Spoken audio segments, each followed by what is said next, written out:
Good afternoon, traders. This is Christian from Hertz Tribeca Trade Group, and it is Wednesday, March 13th. So 2 more days to go in the week, and really strong performance today. I'll try to keep this video a little bit briefer than normal. I just think there's a little bit less analysis to do today. Today was a really nice day to just take off some trades that you've been accumulating, for the last couple of weeks, maybe swing trades or last couple days. This week has been a home run for me in terms of trades that I've had on, and now's the whole thing of a little bit of mindset. There is always things to talk about because trading I think is not easy. Today, maybe in Monday was more of an easy day because everything seemed to work, but you just don't have those, you don't get those days all the time. But what you really want to be careful, maybe not be careful of, but be cognizant of is not to get overly greedy, right? I mean, it's human nature when everything goes up and your P&L is doing really well. Something kind of just kicks in your mind and says, oh wow, I'm doing really well. Let me continue. I want to continue to make more money. It's just a human psychological disadvantage that everybody's greedy, right? So it's tough because I'm in front of the screens all day long, and what I have learned to do is just kind of back off on days like this and just follow my plan. And this just kind of takes place with experience, right? That you kind of learn these things to be a net seller. We did a member webinar last night, and I gave an analogy I was in the Bahamas a couple weeks ago, so I gave an analogy of being at the craps table, where you always want to be, if you're familiar with a game of craps, and when somebody goes on a really good roll, it's great for everybody wins, but sometimes you don't always get that, right? So you always have to be cognizant of taking off more from the table than you're putting on. I gave a whole thing about that last night, but they're not exactly the same thing, but there are some similarities where you just don't want to keep putting money on the table when it's not the right time. Maybe when there's a cold table, you just want to be. There's a lot about risk management in any type of situation like that. So, but anyway, I didn't want to go off too much on a tangent. I'll talk about some of today's price action. The SPY ended up 86 basis points. I think we hit a high. So 28.26. In last night's webinar, I gave two levels. We'll go to the weekly chart, and I think I'm trying to remember. I think it was 28.16. So, this is a weekly bar. So this is developing. This is not a daily bar. This is not the close. We have 2 more days. But we're right at the top of resistance where we basically got rejected in the beginning of last week. And if we go to the daily chart, so that's the one level, 28.16. The other level, which was 28.03, we're above that level. So we closed above there, and you could see. So the next couple days, and again, you don't have to be super aggressive here. You can kind of just watch to see how it plays out. But I think if we get above value on that weekly chart, we could have more to go. But you have to be smart here in your risk taking. So here's what I did today. I'll give you. I always show my trades.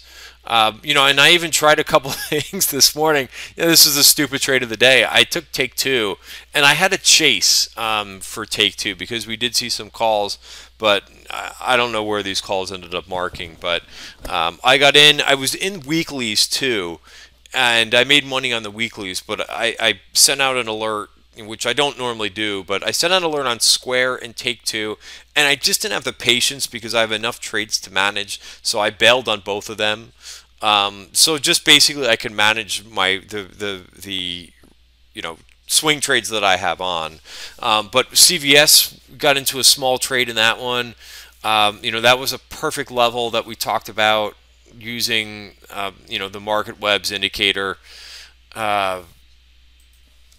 And if anybody wants more information on this one, they can certainly email me. But we talked about this on this, after how many down days, I said I'm not getting into this thing until it takes out this virgin point of control. I think I added on the first day, or I put on a small trade on the first day, added to it a little bit, and then I took the thing off today because I was just looking for a bounce, an oversold bounce. But other trades I had on Amazon. Nice winner there. UNP. So the crazy thing, and I'll start to go through some of the charts, but some of these names, they gave back a lot of the gains at the end of the day. I got a target up at 710 for UNP. So I want to look through the charts because I didn't get a chance to kind of look through everything towards the end of the day. But yeah, I mean, that's why you take targets, right? I mean, this thing looked great at around 12 o'clock today, but it still finished up 1.2%. So I'm going to try to let the balance see if I can get up there, but it was not the best close. Price is still above all the short-term moving averages, but we had a real nice trade that we put on here in this UNP. I mentioned the rails a couple days ago. NSC, I'm just curious to see. It looks like that one gave back. I think this got the added kicker today. It looks like CSX. CSX might still be a really good setup here because it is just above value. I actually like that a lot.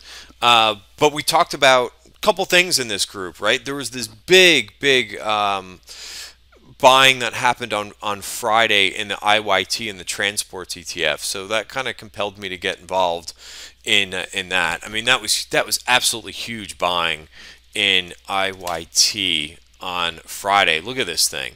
Somebody really bought the dip on Friday. I think $100 million the last couple days of the week, but biggest one-day inflow. I think I don't have it in front of me, but I think it was a couple years that IYT, the transport ETF, had that type of an inflow. It's just not that big of a fund. So I think last week IYT had $100 million of inflows. That increased the fund size by over 50%, 50. So transports, and then there was economics that came out today about, what was it? What orders were drawing a blank because we looked at so much stuff today. I want to say machine orders, but maybe it was factory orders or construction spending. That's what it was up. So I jumped into a little bit of Deere. I didn't even realize that there was option activity, but made a little bit of money. Actually, did not get into value, but there was some Deere calls today that traded in small lots. And then other names. I mentioned Amazon. It did not take out this VPOC on the 5-minute, so I think it might have a little bit more ahead of it if it can manage to kind of hang in there. And that would be where I kind of sell my last portion of the position. That's 10 bucks up. You get that virgin point of control up there. So I'm watching that.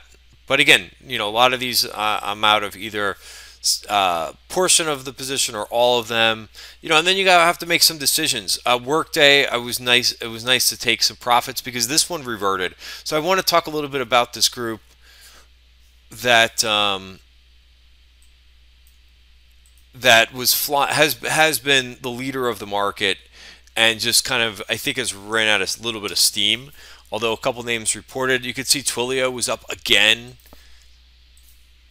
But reversal bar, right? I mean, these things, have run their course at this point. And I talked about in last night's webinar, members webinar, you have to do the old rinse and repeat, right? You put trades on into support, and then you take them off when they're a little bit extended or if they're showing you. This might not be a reversal bar, by the way. 3 days. What I have noticed with really strong names is that the reversal bar, you got to wait to see if it goes below the short-term moving averages. Sometimes they have these reversal bar, what looks like a reversal bar, even though I'm calling it that, and they just keep going. But I think these have run their course. Team also, hit a 52-week high and then kind of came in a little bit. Still has not lost the short-term moving average, but I think if you're smart, sorry, I don't want to say it like that. I think if you're, I don't know what's the right way to say it, savvy, you realize that these things have had such a gain, and you try not to be super greedy. Maybe you keep your last portion of the order. I mentioned Workday. I think Workday actually closed in the red. So again, testament to taking profits. What else? I was in Splunk. I hit I think I had another target in the morning, and then took this trade off. But I'm just fine with. I've had so many in the software, infrastructure, enterprise, application names that I've made a decent amount of money and a lot of these names, and you know let it be for now, and let's not get caught in a sell off is my thought here. So I think Salesforce, which I think Salesforce and ServiceNow were upgraded after hours by I think Mizuho. This one can continue to go, but I don't right at this point. I'm kind of reducing my overweight exposure to this group to maybe a neutral or underweight if I was making those types of calls. By the way, this video is for information purposes only, not giving out any recommendations or anything like that. But just talking about my portfolio and how I see it. But yeah, and then we'll kind of just. I would rather rest a little bit with putting on positions, and I'm really happy. I believe I'm up close to 40% this year, so there's no reason for me to be greedy. I was up 32% in the beginning of the month, and I think I don't want to say 40 because I have to double check. But I think I'm up around 30. Let's call it 35% year to date. So at this point, you just want to be smart. So I could review a couple other trades that we saw for today because, like I always say, you could watch the tape and you could find something that interests you no matter what type of day it is. It's just how option activity works. There's always something on the tape that will catch your interest. Yeah, so I did it. So before I talk about a couple of the trades, this MD, I'll start with this one. Really sneaky, I would say. Whoops, I think I have it up right in front of me. Somebody put this trade on, 10 minutes before the close, was it? 12 minutes before the close. They bought a 105, 110 call spread for about $200,000, and they'll probably make about $500,000 on it. Or they should double. What they pay for this? 220. So they'll double their money, unless this thing came back in. So, I mean, I said to someone on Twitter that I think this group is getting well done at this point. But look at this thing, 122. So I sold a put spread for so I'll collect a couple $100 on this thing. I was going to put something else on, but I'm like, you know what? I can't put any more trades on in this software group. They're just too hot. But I looked at the chart. And again, this is what's good about option activity. I caught this was a name that I was not going to play, and I looked at the chart and I said this thing might be ready for a big move, and I just decided to do my own trade, and I sold a put spread, which is a bullish trade. But damn, look at this thing, 122. So what is that? Up about almost 15%. Unbelievable.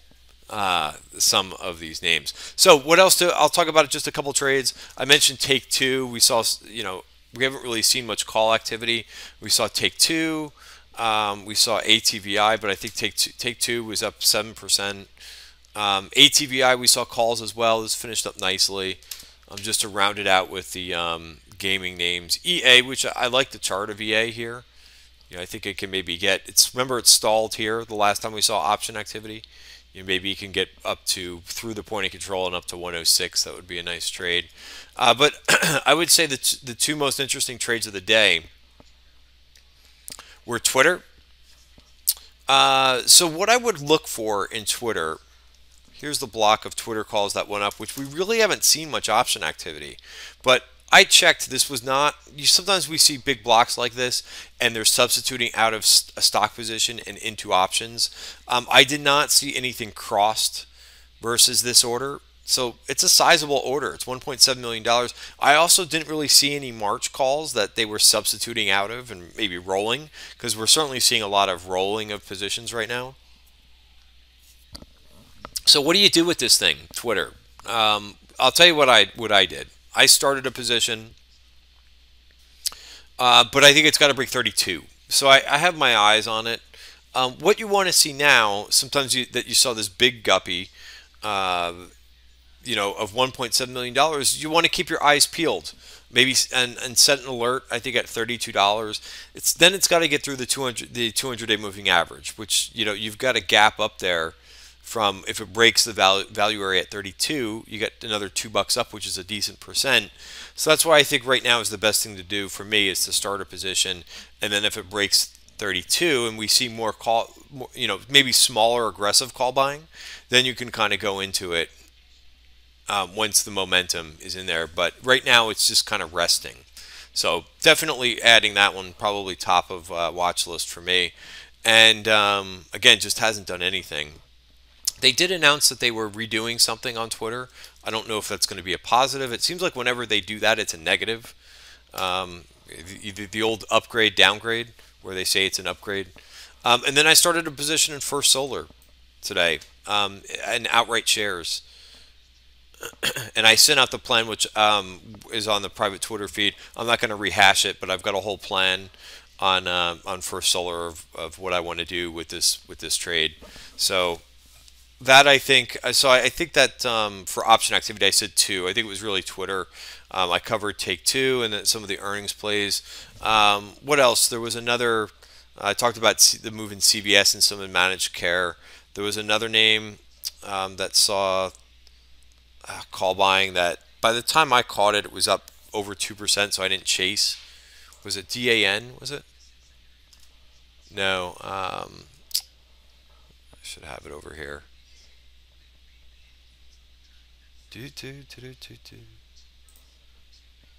DVA. DVA. So nice recovery. Again, kind of some bottom fishing. Maybe I'll double bottom over there. Just to kind of plug what we do on our trading room. I say this, I've been saying this a lot now, but hope you don't mind me doing a little bit of a quick plug. This is what we do on a daily basis. We talk about our trading contests, but I really try to help people in terms of the big KSU call trade that went up today as well. I don't have that. I forgot to mention that one.